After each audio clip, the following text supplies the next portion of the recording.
Perkenalkan, kami dari kelompok 13 akan mempresentasikan hasil diskusi kami. Baik, terima kasih. Nama saya Hengki Sembala. Saya akan melakukan presentasi tentang pendeteksian dan penanganan tindak kecurangan. Di sini tindak kecurangan dapat terbongkar jika ada orang yang berani melakukan pengaduan atau membocorkan informasi. Tetapi terkadang informasi tersebut dapat menjadi bumerang bagi diri sendiri. Pada dasarnya audit dapat mendeteksi tindak kecurangan. Di sini saya akan melanjutkan menjelaskan tentang deteksi kecurangan atau fraud detection. Mendeteksi kecurangan adalah upaya untuk mendapatkan indikasi awal yang cukup mengenai tindak kecurangan sekaligus mempersempit ruang gerak para pelaku kecurangan.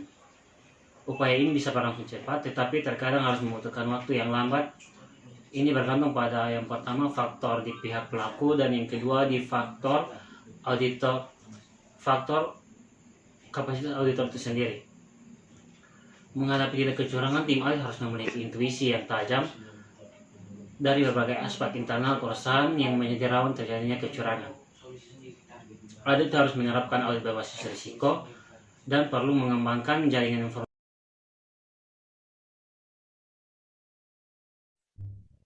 Baik, perkenalkan, nama saya Amelia Seran. Saya akan menjelaskan tentang audit berbasis risiko dan 3 objek yang menggambarkan berbagai titik kritis risiko. Baik, langsung saja. Jadi, audit berbasis risiko adalah metodologi pemeriksaan yang dipergunakan untuk memberikan jaminan bahwa risiko telah dikelola di dalam batasan risiko yang telah ditentukan manajemen pada tingkat korporasi.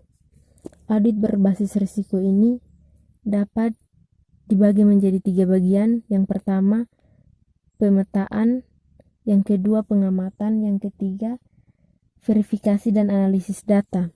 Baik, jadi yang pertama pemetaan ini untuk mengidentifikasi titik kritis risiko terjadinya tindak kecurangan. Pemetaan ini juga membantu audit untuk memahami objek audit yang diterapkan sehingga saling berinteraksi satu dengan yang lain. Yang kedua, pengamatan. Pengamatan ini untuk memperdalam suatu titik risiko berdasarkan situasi aktual di lapangan atau merupakan prosedur audit yang dilakukan dengan meminta keterangan secara lisan. Yang ketiga, verifikasi dan analisis data. Di sini untuk mempertegas kesimpulan bahwa tindakan kecurangan mungkin ada atau rawan terjadi. Yang berikut 3 objek yang bisa menjadi materi uji awal untuk menggambarkan berbagai titik kritis atau risiko, yaitu yang pertama transparansi, yang kedua konsentrasi aset dan biaya, yang ketiga integritas SDM dan keseimbangan organisasi. Di sini saya akan menjelaskan poin pertama dan kedua, yaitu transparansi sistem dan konsentrasi aset dan biaya. Baik, langsung saja. Jadi, transparansi sistem adalah sistem kerja yang tidak transparan atau terbuka, merupakan peluang emas bagi pelaku kecurangan. Pelaku kecurangan banyak bermain pada lingkup sistem atau unit kerja yang dapat menghasilkan keuntungan pribadi, baik langsung maupun tidak langsung, seperti pembelian barang atau jasa. Yang kedua, pengeluaran uang, baik uang kas maupun di bank, dan biaya rutin. Yang ketiga, pengeluaran berbasis proyek. Yang keempat, penagihan kewajiban dari pelanggan. Yang kelima, pengeluaran aset fisik atau aktiva tetap. Poin yang kedua yaitu konsentrasi aset dan biaya. Jadi yang membuat kecurangan hanya ada satu alasan, yaitu konsentrasi atau tumpukan nilainya yang besar.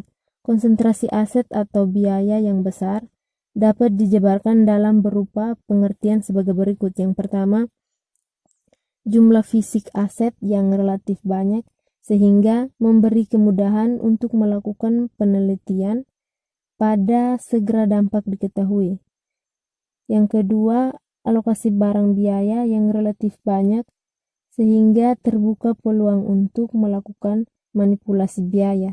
Yang ketiga, nilai barang yang relatif tinggi, yang bila berhasil memiliki dan menjual di bawah harga pasar, tetap bisa memberi keuntungan yang fantastik.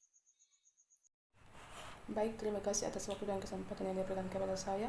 Saya Melvi Saladapong akan menjelaskan tentang integritas SDM dan keseimbangan organisasi, pengembangan jaringan informan atau audit intelligence untuk deteksi kecurangan, dan komunikasi informal audit dengan pihak internal. Yang pertama, integritas SDM dan keseimbangan organisasi. Ini adalah bagian yang mungkin mudah dinilai, tetapi bisa juga menjadi faktor yang luput dari perkiraan ketika kita harus mengukur potensi risiko terjadinya tindak kecurangan.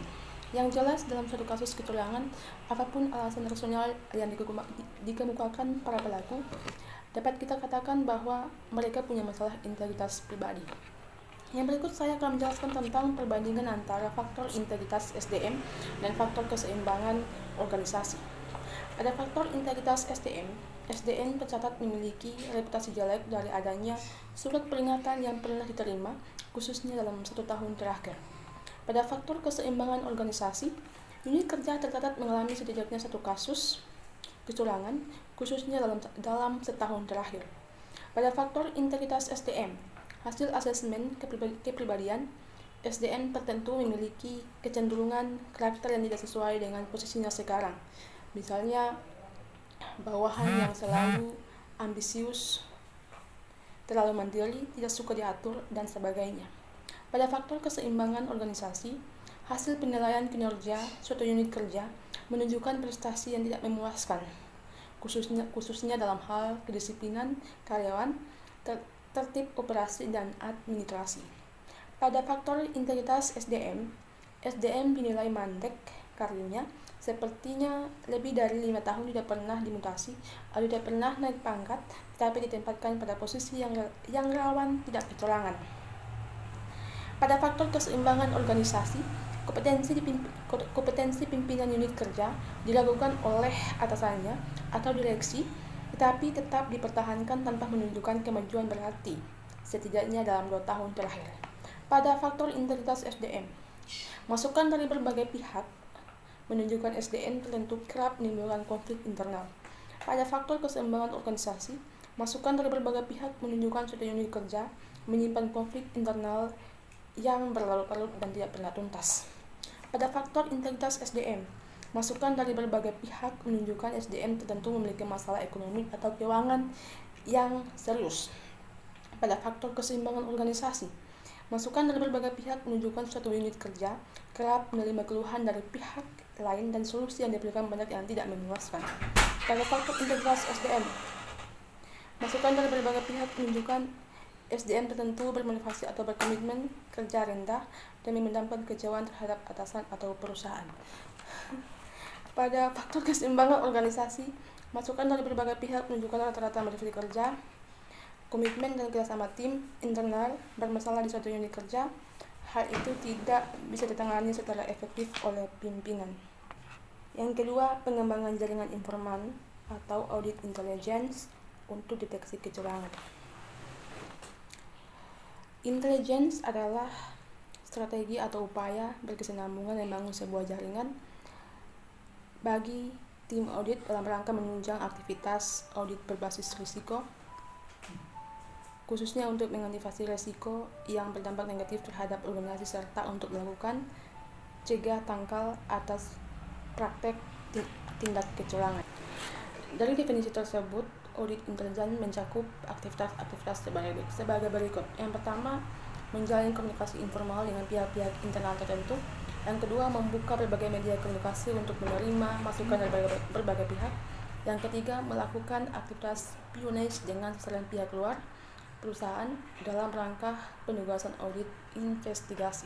Baik, yang berikut komunikasi informal audit dengan pihak internal. Komunikasi dalam suasana informal merupakan bagian yang tidak terpisah bagi pihak audit, baik secara verbal maupun tertulis. Hal itu karena auditor harus menyampaikan masalah demi masalah plus rekomendasi audit dengan penuh kesungguhan agar dapat ditangkap urgensi dan implikasinya. Formula sangat ampuh untuk menunjukkan kewibawaan auditor yang dapat menunjang respect dan trust semua pihak terhadap korup itu. Kriteria umum yang perlu dimiliki oleh kedua belah pihak tentu saja sama-sama harus menaruh respect dan trust satu sama lain. Lantas bagaimana karakteristik khusus pada masing-masing pihak? Berikut ini komunikasi informal audit dengan pihak internal. Komunikasi di pihak internal audit. Yang pertama, auditor yang cukup teruji loyalitasnya terhadap course audit, khususnya dalam menjaga informasi yang bersifat rahasia atau sensitif diketahui kalangan umum. Yang kedua, auditor yang memiliki interpersonal skill yang baik dapat diterima baik secara horizontal maupun dari kalangan umum perusahaan. Lebih baik lagi bila dapat berinteraksi dengan kalangan atasan perusahaan. Yang ketiga, auditor yang terdidik untuk mendalami berbagai critical control atau risk points pada bidang-bidang tertentu yang memerlukan jaringan informal. Ada orang-orang internal yang diincar. Yang pertama, orang yang memiliki integritas dan chemistry yang sama dengan tim audit dalam menegakkan kebenaran dan keadilan serta teruji mampu menjaga rahasia serta loyal terhadap perusahaan. Yang kedua, orang-orang yang tidak dikategorikan troublemaker di unit kerjanya memiliki reputasi yang baik di mata atasan maupun rekan-rekan internal unit kerja. Yang ketiga, orang-orang yang berada di posisi yang memiliki akses memadai terhadap informasi penting di unit kerjanya. Terima kasih.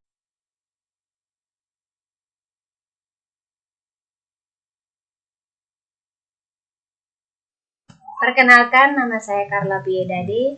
Saya akan membahas mengenai indikasi awal dan audit investigasi terkait deteksi kecurangan dan penanganan kasus. Baik, yang pertama, indikasi awal dan audit investigasi. Indikasi awal dapat diperoleh dari delik aduan atau whistleblower maupun dari upaya tim audit melakukan pendeteksian melalui sinergi risk-based audit dan audit intelligence. Suatu kondisi indikasi awal bisa dianggap kuat apabila terdiri dari kombinasi berikut ini. Yang pertama, minimal satu orang saksi ditambah satu bukti fisik, di mana saksi dapat memberi penjelasan mengenai indikasi kecurangan dengan menunjukkan bukti fisik atau setidaknya memiliki informasi terkait lingkup bukti fisik berada seperti waktu, tempat, dan orang yang terindikasi melakukan kecurangan. Bukti fisik atau informasi terkait lingkup bukti yang ditunjukkan oleh saksi memang valid sebagai fakta bahwa telah terjadi tindak kecurangan atau penyimpangan yang disengaja. Yang kedua, minimal 2 bukti fisik yang teruji keabsahannya, termasuk salinan bukti yang dapat ditelusuri ke bukti otentiknya, terlepas dari orang yang memberikan tidak mau diketahui identitasnya sebagai narasumber. Yang ketiga, minimal 2 orang saksi yang dapat menjelaskan secara spesifik mengenai praktek kecurangan yang terjadi, di mana bukti fisik dapat diperoleh dari informasi yang diberikan. Para saksi ini termasuk mereka yang menyembunyikan identitasnya atau untuk sementara waktu tidak ingin diketahui identitasnya.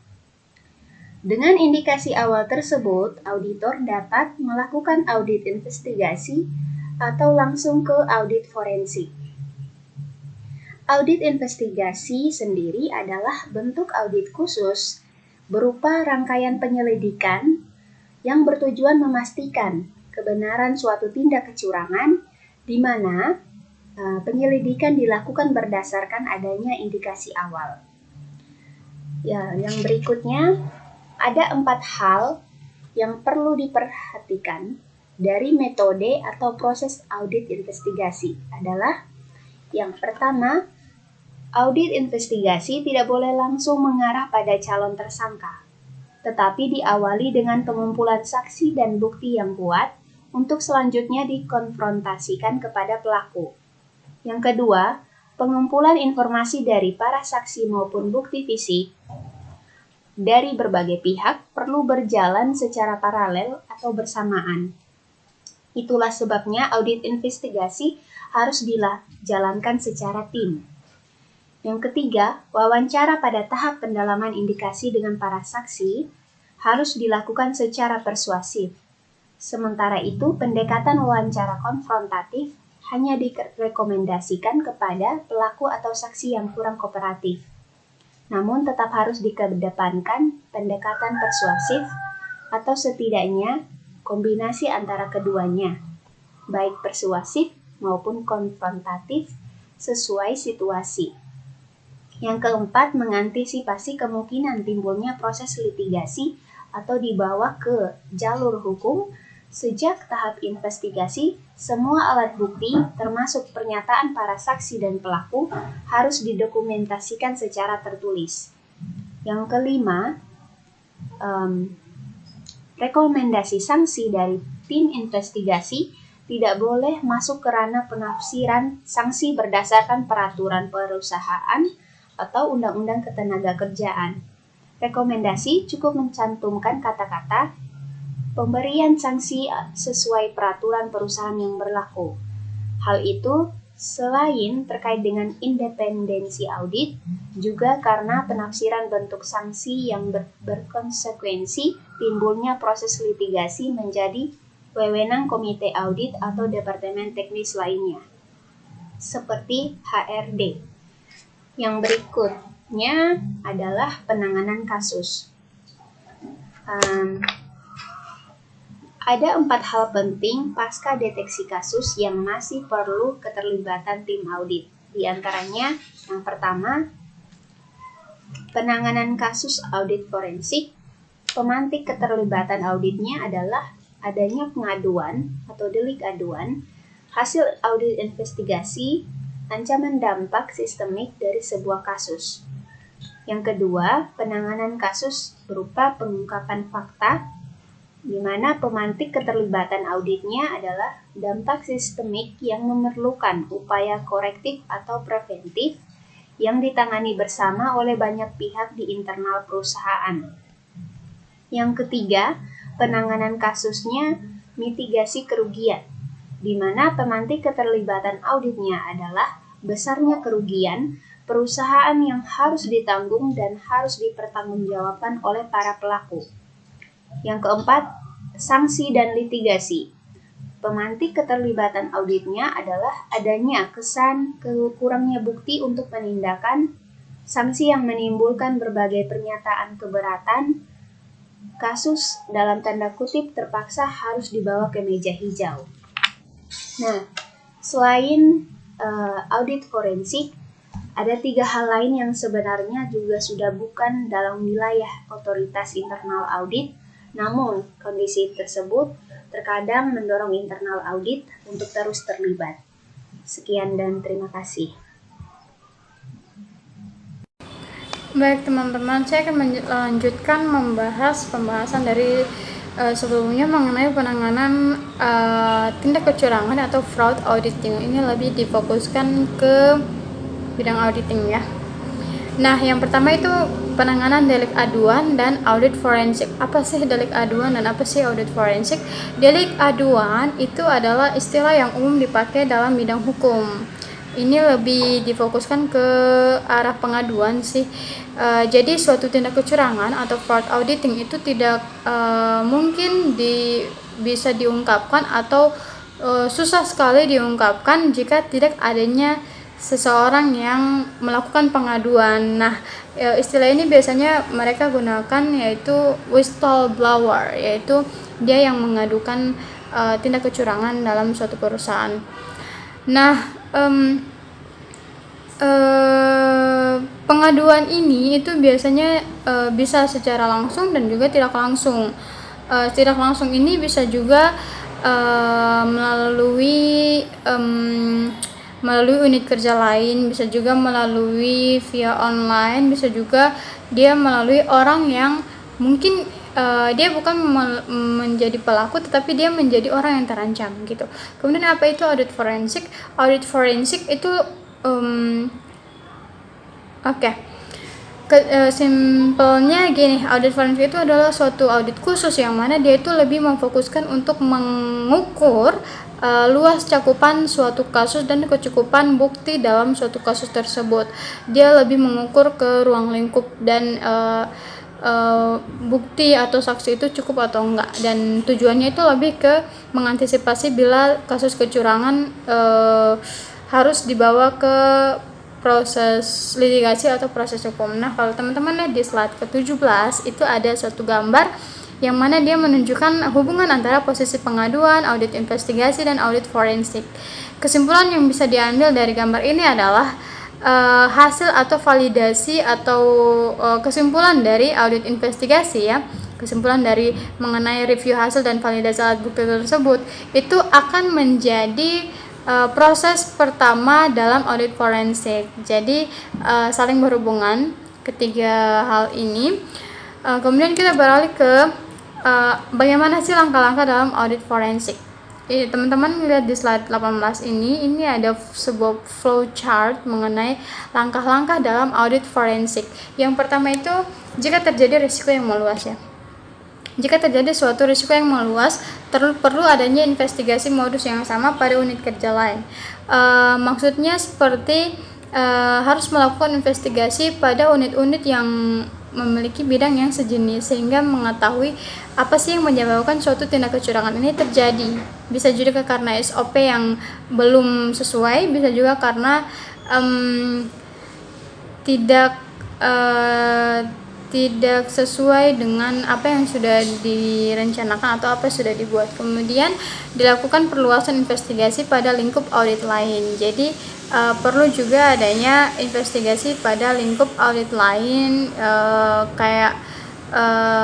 ini memungkinkan kayak suatu tindak kecurangan itu mungkin saja dilakukan secara berjamaah atau secara bersama-sama antar bagian atau antar hierarki organisasi, sehingga harus dilakukan perluasan juga investigasi. Nah, kemudian masuk ke jalur hukum atau jalur litigasi. Nah, pada jalur litigasi ini jika penyimpangan yang dilakukan atau tindak kecurangan yang dilakukan itu tidak signifikan, tentu ada rekomendasi sanksi atau rekomendasi perbaikan dari mengenai pengendalian internal dari pihak auditor ya. Jadi rekomendasi perbaikan ini merupakan hal yang wajib juga dilakukan oleh seorang auditor dari hasil audit investigasi maupun audit forensik. Kemudian seorang audit internal itu dia juga mempunyai hak untuk melakukan atau menguji berbagai kelemahan baik dalam proses maupun substansi gugatan. Jadi jika terjadi kelemahan internal kontrol ya, berarti ada rekomendasi perbaikan seperti yang sudah saya sebutkan tadi. Kemudian masuk ke tahap penyiapan dokumen, karena dia mungkin harus melewati jalur hukum, sehingga harus menyiapkan berbagai dokumen seperti bukti dan saksi harus cukup. Nah, kemudian perlu adanya pendampingan kuasa hukum atau independent lawyer. Jadi auditor itu dia tetap perlu didampingi oleh independent lawyer, kecuali dalam tim anggotanya itu, tim kerjanya itu ada yang memiliki latar belakang atau backgroundnya itu hukum. Berarti dia juga tidak perlu memiliki kuasa hukum yang khusus sih. Jadi seperti itu. Kemudian jika di pengadilan ya atau meja hijau ini antara menang atau tidak. Nah, kalau misalnya dia kalah di pengadilan, itu harus dilakukan review hasil. Kemudian kalau misalnya dia menang, dia akan lanjut ke tahap pemantauan eksekusi. Kenapa perlu dilakukan pemantauan eksekusi walaupun sudah menang? Karena bisa saja seringkali itu pasca putusan pengadilan itu kedua belah pihak itu baru ada itikat untuk membuat kesepakatan secara win-win, dan jika hal itu dilakukan berarti itu sama saja mengangkat dari keputusan pengadilan. Kemudian kalau misalnya kasusnya dicabut, Pencabutan kasus ini biasanya dilakukan oleh pihak pelapor. Dalam hal ini bisa dilakukan oleh perusahaan atau juga pelaku sendiri. Sekali lagi, independensi tim audit atau ketidakbergantungan tim audit itu dapat dimanfaatkan sebagai mediator kedua belah pihak. Peran mediasi ini sebaiknya dilakukan sedini mungkin agar kasusnya tidak dibawa ke proses litigasi yang penyelesaiannya tidak mungkin dilakukan secara win-win solution. Nah, selanjutnya slide 19 itu mengenai penanganan implikasi lanjutan dari penyelesaian kasus. Ini ada gambar mengenai penanganan implikasi lanjutan ya dari penyelesaian kasus atau pasca penyelesaian kasus. Nah, kalau pada pembahasan sebelumnya mengenai audit forensik itu ada risiko meluas. Risiko meluas ini itu menjadi alasan dilakukannya pendalaman kasus secara tuntas sehingga bisa diuraikan mengapa diperlukan antisipasi terhadap 3 kemungkinan pasca litigasi, yaitu bila kalah di pengadilan atau terjadi pencabutan gugatan atau tahap eksekusi apabila dia menang. Apa sih implikasi lanjutan yang perlu diperhatikan pasca penyelesaian sebuah kasus? Yaitu ada 3 isu yang sering dipertanyakan atau sering menjadi pertanyaan berbagai pihak internal perusahaan, terutama di bagian stakeholder internal. Itu yang pertama mengenai modus kecurangan. Jadi dia isunya itu lebih ke apa sih yang menjadi modus kecurangan atau modus pelanggaran pelaku ini sehingga dikatakan sebagai tindak kecurangan. Kemudian yang kedua mengenai kerugian perusahaan. Jadi berapa besar sih kerugian perusahaan dari tindak kecurangan yang dilakukan oleh si pelaku ini. Kemudian yang ketiga, sanksi ke pelaku. Apakah sanksi yang diberikan kepada pelaku tindak kecurangan ini itu sudah memadai sesuai tingkat keterlibatan masing-masing dalam tindak kecurangan atau belum memadai, seperti itu. Nah, jika dilihat dari 3 isu di atas itu lebih bermuara atau lebih berfokus kepada 3 substansi, di mana 3 substansi itu adalah fairness, keadilan, kemudian adalah transparansi, keterbukaan, dan juga accountability atau akuntabilitas tanggung jawab. Nah, sehingga kalau dilihat dari ketiga isu ini, dia akan membuat lebih bermuara atau lebih memfokuskan kepada 3 substansi yang tadi saya sebutkan, keterbukaan, transparansi, dan juga akuntabilitas. Nah, ketiga substansi ini itu akan mencerminkan sebuah good corporate governance, artinya bahwa itu merupakan tata kelola korporasi yang baik. Jika suatu perusahaan ingin mewujudkan suatu tata kelola yang baik atau good corporate governance, berarti dia harus melengkapi 3 substansi tersebut, sehingga secara tidak langsung pihak auditor itu dia harus memenuhi kebutuhan atau dia harus melakukan upaya untuk memenuhi kebutuhan para stakeholder internal mengenai suatu tindak kecurangan, sehingga terwujudnya 3 substansi, yaitu adanya keadilan, adanya transparansi, dan juga adanya akuntabilitas dari suatu tindak kecurangan. Sehingga apa sih upaya yang dilakukan oleh auditor untuk memenuhi kebutuhan para stakeholder internal? Itu yang pertama itu gelar perkara. Gelar perkara ini dilakukan untuk mengatasi isu yang sering terjadi mengenai modus kecurangan. Apa sih yang menjadi modus sehingga seseorang melakukan perilaku tindak kecurangan, atau sehingga pihak auditor itu harus melakukan upaya melakukan gelar perkara agar diketahui oleh banyak pihak yang berkepentingan dengan kasus yang terjadi. Jadi lebih ke transparansi, lebih ke keterbukaan. Jadi jika terjadi suatu tindak kecurangan dalam suatu perusahaan, berarti suatu pihak auditor itu dia harus melakukan upaya gelar perkara, sehingga tidak terjadi isu-isu yang menyebabkan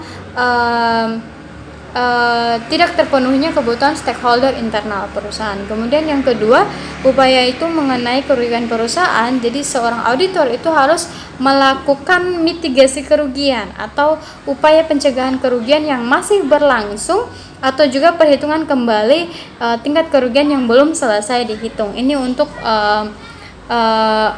memenuhi kebutuhan para stakeholder internal mengenai pertanyaan kerugian perusahaan. Kemudian yang ketiga mengenai isu pertanyaan sanksi ke pelaku, auditor harus melakukan upaya rekomendasi sanksi. Artinya bahwa ketika isu yang diberikan itu mengenai sanksi ke pelaku, apakah sanksi yang diberikan ke pelaku itu sudah memenuhi atau belum, seorang auditor harus melakukan upaya mengenai memaparkan rekomendasi sanksi yang telah dikeluarkan oleh tim audit agar siap dievaluasi seberapa sih wajar hasil pemeriksaan yang dilakukan.